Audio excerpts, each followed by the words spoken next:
Olá, seja bem-vindo à terceira aula do curso Estratégias de Enfrentamento à LGBTQIAP+ Fobia. Como vimos na última aula, LGBTQIAP+ fobia se estabelece como um conjunto de atitudes hostis, preconceituosas ou discriminatórias direcionada a pessoas por conta da identidade de gênero e orientação sexual. Nessa aula, irei apresentar a você diferentes aspectos das manifestações dessas discriminações. Para isso, utilizaremos o termo homofobia enquanto conceito criado pelo psicólogo clínico George Weinberg.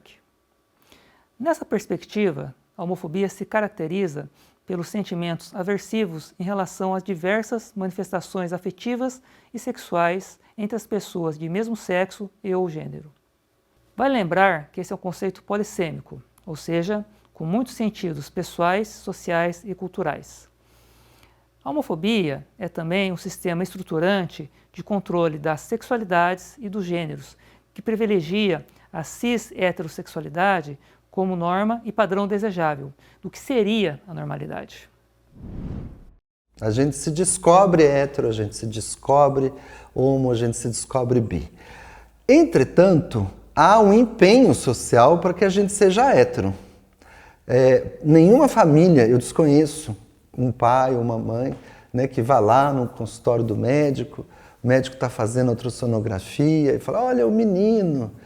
E que esse pai pense assim, né, nossa, vai ser uma travesti maravilhosa, né? Vai me dar um genro espetacular.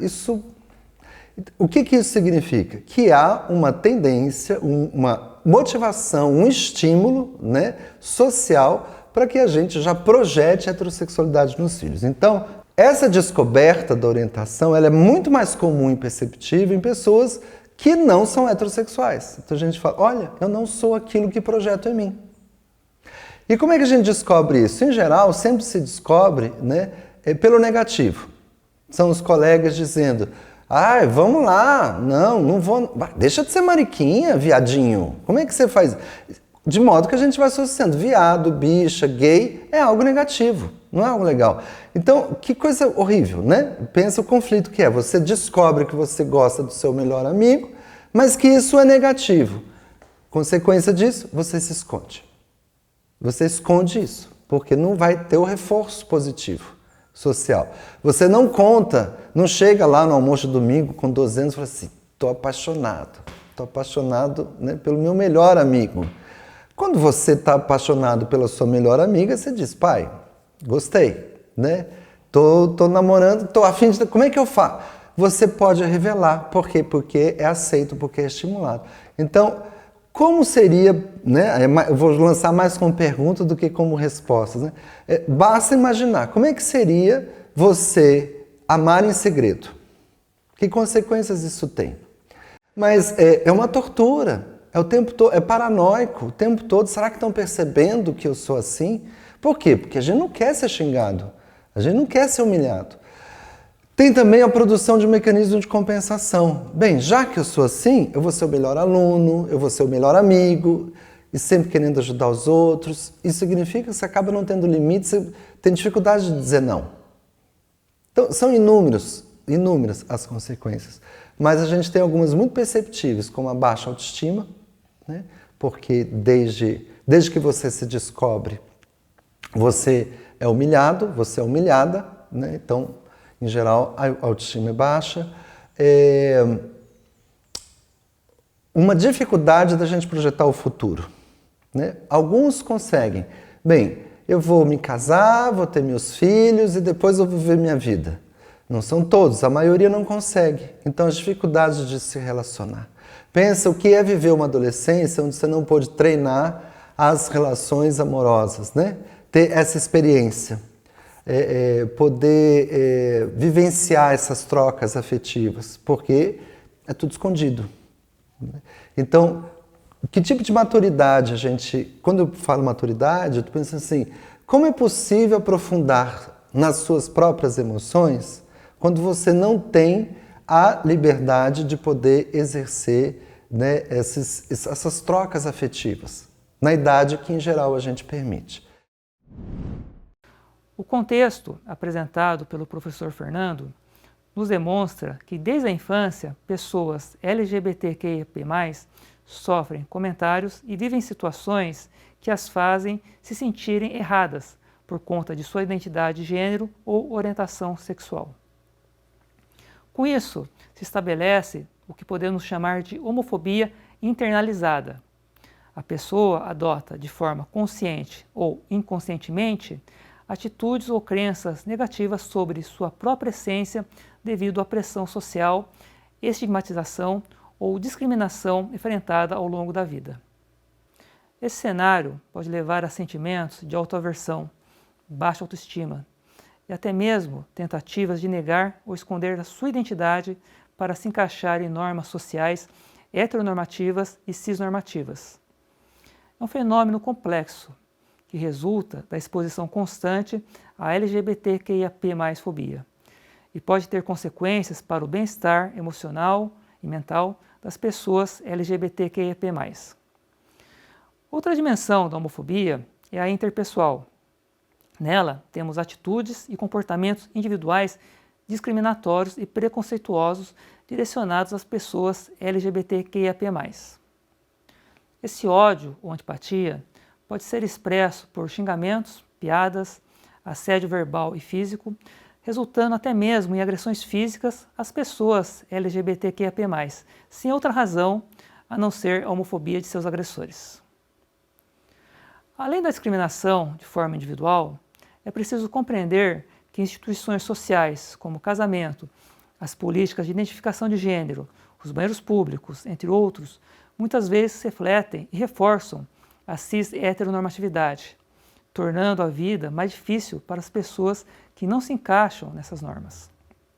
A chamada homofobia institucionalizada refere-se então à presença de preconceito e discriminação contra pessoas LGBTQIAP+, dentro de instituições como governos, leis, políticas públicas, empresas ou organizações, onde normas, regras ou práticas discriminatórias são incorporadas de forma sistemática e oficial, perpetuando desigualdades e injustiças estruturais que afetam negativamente essas pessoas, seja por meio da negação de direitos, falta de proteção legal adequada ou pela manutenção de práticas discriminatórias arraigadas no funcionamento dessas instituições.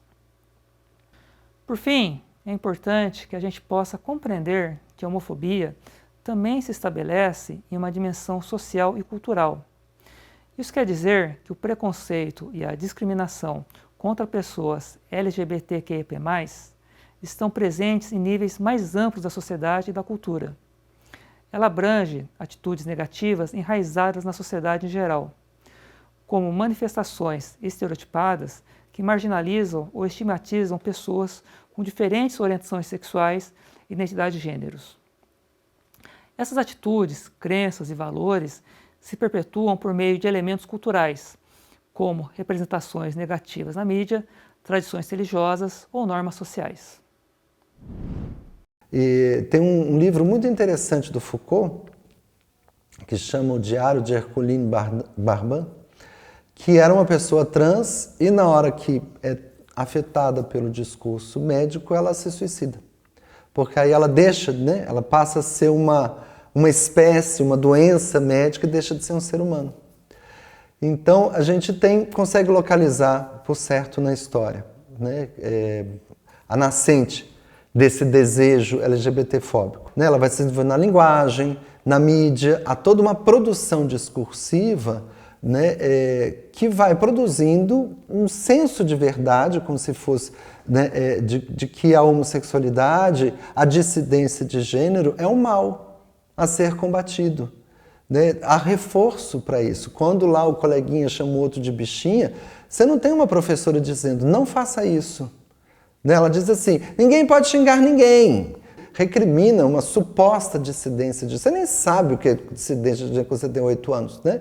Mas sei lá, seu pai falou, viu, está assistindo jogo de futebol, xingou o juiz, vamos xingar mesmo. E por aí vai, né? Então são vários os livros didáticos, há pesquisas, né, que mostram como os livros didáticos reforçam positivamente representatividades de pessoas brancas, de pessoas heterossexuais, né, enfim, ricas. Então, são tantas as fontes de organização dessa sociedade que é até difícil enumerá-las, né? Tem várias pesquisas que mostram isso. Mas se organiza nisso, na linguagem, nos comportamentos, na reiteração desses comportamentos que vão dando uma materialidade de verdade para que a gente acredite que a heterossexualidade é o normal, ser branco é o normal e assim por diante. Como pudemos observar nessa aula, a homofobia institucionalizada, a homofobia social e cultural, a homofobia interpessoal e a homofobia interiorizada estão interligadas em um ciclo complexo de discriminação, preconceito e sofrimento. Esses diferentes níveis de homofobia alimentam-se mutuamente, criando um ambiente hostil, excludente, desafiador para a comunidade LGBTQIAP+. Esta aula fica por aqui. Eu te encontro na próxima aula para conversarmos sobre a LGBTQIAP+, fobia no Brasil. Até lá!